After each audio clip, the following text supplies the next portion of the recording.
Bienvenidos a Análisis PM, hoy con Hugo Alconadamón. ¿Cómo estás, Hugo? Buenas noches, Juan. ¿Bien? Un gusto. ¿Fin de semana bien? Sí, tranquilo, pachorra. Tranquilo, me alegro mucho. Con el pijama de Winnie the Pooh puesto. ¿Todo el fin de semana? Sí, tranquilo. ¿Vos o tu hijo? No, yo. Vos, muy bien, me encantó. Salí a trotar un rato, descargué y ya después Queremos fotos. Viendo Bueno, televisión. una fotito mandaba. No sale de mi celu. Bueno, Hugo, vamos a lo serio. Sí. Aunque no viene a un poco a aflojar. La triangulación de dinero que supuestamente iba con la excusa de mejorar la explotación de carbón en Río Turbio, Santa Cruz, que es parte de la investigación que tiene en sus manos el juez Rodríguez, pidió al fiscal Stornelli, por lo cual Stornelli también pidió obviamente el desafuero y la detención. ¿Qué se sabe de esos 26.000 millones de pesos son? En efecto.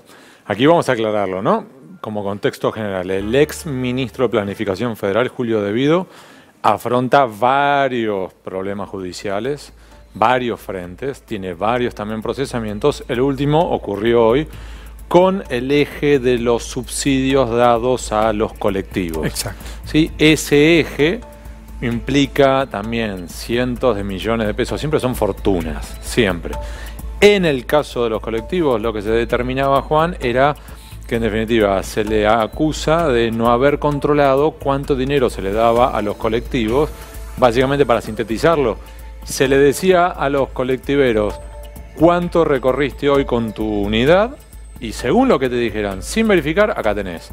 A tal punto que está verificado que hay algunos casos en los cuales cada unidad tenía hasta 6 subsidios simultáneos, ¿sí? Eje 1. Hablamos del subsidio al combustible de los micros. En efecto, sí. Que le está dando, todos pagábamos la nafta del micro que tomamos. Exacto. Ahora bien, uno de los puntos de defensa de todo lo que estaban aquí acusados, Juan, era, sí, bueno, eso es cierto, pero es que recién mucho después pudimos instalar los GPS, es decir, los sistemas para el seguimiento satelital de las unidades, y a partir de ahí podíamos saber cuánto gastaban. La respuesta de De Vido fue desde el principio de las unidades automotrices, claro, que funcionan los cuentakilómetros. Con lo cual, si tenés un cuentakilómetros, por lo menos como una primera prueba indiciaria, podés tener idea. Eje 1. Eje 2. Vamos a el punto de Río Turbio. En Río Turbio hay 3 puntos. El primero, precisamente, estamos con el dinero que desde el Estado se enviaba para tratar de relanzar esa mina. Recordemos que allá en el 2014 ocurrió una tragedia, murieron más de 12 mineros por un incendio. ¿2014?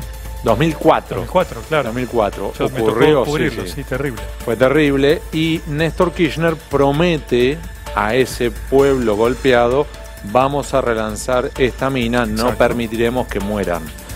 Y que estaba en las manos de Taselli. Que se lo sacan, y a partir de allí empiezan a inyectar dinero. 26.000 millones de pesos es la cuenta general. La pregunta es, ¿qué pasó con ese dinero? Otra vez, como síntesis, allí hubo una primera triangulación. ¿Cómo era? El Estado acordaba con las universidades que a su vez entregaba el dinero a los últimos contratistas, con lo cual le permitía al Estado, en vez de tener que llamar a licitaciones o una contratación directa con estos empresarios, en teoría era, no, yo se lo entrego a una universidad pública. Como una universidad pública está muy bien. Y de allí se mandaba para el otro lado. Eje 1. Eje 2, otra investigación a la cual también se investigó un contrato en particular donde podría estar vinculada una sobrina de la expresidenta, Romina Mercado. Eje 3, el que vos empezaste, hice todo este introito para poder explicarle el marco. Sí, a quienes nos están viendo, que es otra triangulación. Y esta es específica. Dentro de la mina hay una serie de máquinas que se utilizan en las minas para poder extraer el carbón. Largo de explicar, pero en definitiva están, por ejemplo, unas que se llaman frentes largos, hay otras que se llaman rozadoras, es decir, todas máquinas específicas para extraer el carbón. Esas máquinas, lo que se hizo fue llamar a una licitación que era la 5/2010. Y como resumen, ahora si querés profundizamos, Juan, lo que se hizo fue dejar caer esa licitación 2 veces y a través de un convenio viejo de los tiempos de la dictadura que permitía los convenios de colaboración recíproca con Polonia, contratar con una empresa estatal polaca que no tenía nada que ver con el mundo de la minería, nada, y esa empresa, suponte como si fuera una fabricación militar polaca, y esa empresa darse vuelta y subcontratar al verdadero destinatario, una empresa que se llama Copex. ¿De quién es? Esa empresa es polaca, con representantes en la Argentina, que es una empresa que se llama Coparco, y en definitiva, con esta otra triangulación, llegaron al destino original que querían llegar. En definitiva, le terminaron entregando a más o menos son 53.3 millones de euros. Si más o menos lo cambiamos al cambio de hoy, son más o menos 450 millones de pesos. Bien. Los embargos a debidos son multimillonarios. Y solo por este último de los subsidios son 1.000 millones. Cuando un juez traba un embargo, ¿tiene en cuenta el dinero que puede tener el embargado? Sí, pero también tiene que calibrar el posible daño para el Estado. A veces son montos incumplibles, sí, por supuesto, pero se establecen de un modo para establecer, la cuestión es parecido a cuando, en otro nivel por supuesto, cuando uno tiene un divorcio vincular y te aplican un embargo sobre tu cuota de alimentos para pagar la cuota de alimentos, sí, y yo decía, mirá, no llego, sí, bueno, pero cada dinero que cobres, suponte que cobraste un bono, te extraerán dinero, suponte que cobraste, a su vez, ganaste la lotería, te van a sacar el dinero, es decir, sí, hasta que llegues a cubrir esa cuenta. Bueno, lo mismo ocurre con debido y con otros funcionarios, este es el monto general, yo te tengo que embargar por esto. Si luego te encontramos que tenés fondos en Suiza, Liechtenstein, o donde sea... A eso iba. Si se sumara la cantidad de embargos por presuntos hechos de corrupción debido, sería un hombre multimillonario en dólares. Sí. ¿Ese dinero lo están rastreando? Yo creo que en el caso puntual de debido, no. Yo creo que... Te estoy hablando, ¿por qué te estoy siendo cuidadoso? Porque yo estoy pensando no solamente en organismos públicos. Yo conozco lo que se llaman cazadores de fortunas. Es decir, profesionales que se dedican a rastrear estos fondos. Imagínate algo parecido a aquellos sabuesos que habían contratado los holdouts, ¿recordás? Sí, cuando en su momento rastreaban los potenciales fondos de Lázaro Báez, Cristóbal López y los Kirchner alrededor del planeta. Sí. Bueno, esos mismos y cazadores de fortunas, yo sé que hay varios dando vuelta alrededor de varios de los exfuncionarios del gobierno anterior, precisamente para esto, ¿sí? Esto es algo singular, que hay algunos gobiernos, no estoy hablando de la Argentina, que también promueven este tipo de situaciones. Por ejemplo, en Estados Unidos existe lo que se llama la figura del whistleblower, que vendría a ser como el que toca el pito, el que golpea la campana, que en Estados Unidos tiene una protección especial. Por ejemplo, si alguien alerta sobre un mal hacer adentro de una empresa, no lo pueden echar, o de un organismo público. Y al mismo tiempo, esta persona que alerta cobra un premio por haber alertado sobre esa irregularidad, que puede llegar al 10%. 10% en un desfalco de 100 millones de dólares, te llevaste a tu casa 10 millones de dólares. Vemos el informe, Hugo, y seguimos. Por supuesto. Julio Devido. Julio Devido fue procesado y embargado por 1.000 millones de pesos. Así lo determinó el juez federal Claudio Bonadío por supuestas irregularidades en la entrega de subsidios al gasoil a empresas de colectivos. La cuestión de los fueros que está tan agitada estos últimos días, en mi caso particular creo que es el mejor ejemplo de que jamás me he abocado, me he protegido en los fueros. También fueron procesados los ex secretarios de Transporte, Ricardo Jaime y Juan Pablo Schiavi. Mientras tanto, el gobierno busca aliados para expulsar a Devido de la Cámara de Diputados tras la decisión del juez Rodríguez de no pedir el desafuero ni la detención por el desvío de fondos en Río Turbio. Tenemos 3 proyectos ya presentados que están en la Comisión de Asuntos Constitucionales para efectivamente expulsar a Devido por inhabilidad moral. Devido, entre otras cosas, hay una razón por la cual yo creo que sí está inhabilitado moralmente, y es que en las últimas horas ha mentido descaradamente, porque ha dicho hasta el cansancio que él nunca se amparó o se escudó en los fueros como diputado, y sin embargo sí lo hizo.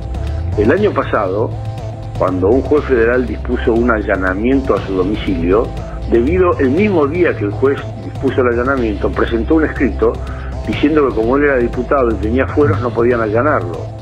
Yo creo que hay número para el desafuero y si no hay número, habrá número para la expulsión, porque pondremos así buscados a todos los diputados que votaron por la impunidad de Devido. Julio Devido, ¿tiene los días contados en el Congreso? Bueno, esa pregunta queda pendiente para los próximos días y finalmente el Congreso lo va a expulsar, ¿verdad? Y habrá que contar los porotos. Hay que contar. Aparentemente dan. Finalmente, sobre lo de Río Turbio, Hugo, también había un tren que supuestamente iba a transitar por la zona que anduvo unos metros un día. Sí, acá es toda una paradoja, porque teníamos la mina, el tren, ¿cómo se le decía? La planta de generación eléctrica y todo un puerto. Es decir, todo esto era como un complejo que había que revitalizar. En definitiva, la mina tuvo problemas, registra problemas, tiene todo tipo de problemas. Al mismo tiempo, el tren tampoco anduvo bien, no funcionó. Y la planta, que era para carbón, la terminaron haciendo dual para poderla inyectarle gas para poder generar esa electricidad. Es decir, que como síntesis, este es uno de los ejemplos del malgasto por el Estado que fueron sobre la marcha, tratando de corregir el error anterior, inyectándole más dinero, eso pensando por la positiva, sí, por supuesto, ¿no? ¿El dinero cómo iba, Hugo? ¿De dónde sale y a dónde llega? En teoría el dinero venía... Son 26.000 millones, digamos, no es que son 2 pesos. No, y en teoría es todo del presupuesto nacional. ¿Son giros? Sí, giros que salen del Banco Nación. Giros del presupuesto nacional, sí, que se mandan en teoría a los yacimientos carboníferos fiscales de Río Turbio. Sí, a una cuenta ahí. Sí, a su vez, pero eso, en parte, todo eso está seguido. Ese dinero está, porque es interesante este eje de la triangulación que decíamos antes, ¿no? Era eje 1, es el Estado Nacional. Eje 2, las universidades como la Universidad Tecnológica Nacional, por ejemplo, el área de La Plata, sí, y de allí a distintas consultoras y empresas privadas que terminaban embolsando. ¿Habrá alguna factura de algo? Sí, hay. El punto es, hay facturas y facturas. Sí. Ejemplo, yo una y otra vez cuento como punto de comparación el caso Siemens, porque fue un caso paradigmático que además estudiamos a fondo. Y como la propia compañía admitió que hizo macanas, te facilita poderlo usar como ejemplo, ¿sí? En el caso de Siemens, facturas sobran y se pagaron impuestos sobre esas facturas. Con lo cual, si uno iba a buscar, si querés, evasión tributaria, era imposible. Ahora bien, entre otros ejemplos de estas facturas truchas, en el caso de Siemens, llegaron a hacer facturas para cobrar millones de dólares por el estudio para la extensión de las redes de subterráneos en una ciudad de Chile que no tenía subterráneos. A ese nivel de fantasía. En este caso, lo que tenemos es una triangulación, que a veces incluso lo que ocurre es que la empresa final que recibe los fondos completó sus trabajos, pero acá el truco no está en si hizo o no el trabajo, también aquí es cómo es que se la contrató. Porque en definitiva, lo que se busca en ocasiones al triangular es esquivar los límites legales. Ejemplo, yo para negociar con una universidad nacional no tengo que llamar a una licitación. La contrato, es un ente público, punto. Y si luego esa universidad quiere subcontratar a una empresa, es problema de la universidad, no mío. Y ahí es donde yo esquivo el tener que llamar a una licitación. Otra vez, volvemos al punto de la triangulación con Polonia. El punto era una licitación que era la 5/2010 que se hizo 2 veces. Las 2 veces hubo preseleccionados para ganar. Las 2 veces se derribó la licitación porque por lo que se está reconstruyendo ahora no ganaron lo que tenían que ganar. Se derriban, se dan por fracasadas esos 2 llamados de licitación y lo que se hace es, se invoca un acuerdo para que ubiquen del año 82, octubre del 82. Para darle el contexto temporal, Juan, año 82, octubre, ya había salido derrotada la Argentina en la Guerra de Malvinas, Galtieri ya había caído, estaba Reinaldo Viñone, y en octubre del 82, en ese momento era cuando lo declaran, prohíben, la sacan de la ilegalidad al movimiento Solidaridad en Polonia. En ese momento, la dictadura argentina con el régimen comunista de Polonia firman un convenio que terminó 30 años después, sirviendo de excusa para que el Estado Nacional convocara a un ente estatal polaco para a su vez subcontratar a una empresa polaca que ya tenían en la mira para darle los millones de euros que querían. Bien. ¿Qué pasa con los contenedores, Hugo, que tenían que venir? Esos contenedores, ubiquemos. Esta puja empezó esta triangulación en el año 2012. El dinero se aprueba para entregar en el año 2013 y 2014. En teoría, uno de los motivos por los cuales se hizo todo esto muy rápido era por una cuestión de necesidad y urgencia de reactivar la mina. Y los contenedores llegaron en mayo de este año y terminaron de llegar ahora en el último mes. Son 130 contenedores. ¿Y llegaron para qué? Ahora, precisamente, en teoría, darle más fuerza a la mina y reactivar alguna de las áreas que están tratando de extraer el carbón. Bien. Pero en definitiva, era algo que en teoría estaban súper apurados en el año 2012-2013, llegaron 4 años después. Me intriga las transferencias. ¿A qué cuentas fueron finalmente los fondos? ¿El Banco de Santa Cruz participa en algo? Hasta donde yo sé, no. Hasta donde yo sé, esto es al ser Estado Nacional, se mueve primariamente con el Banco Nación. Ahora bien, de ahí en más, esa es una ruta de dinero que sigue precisamente la justicia. Bien.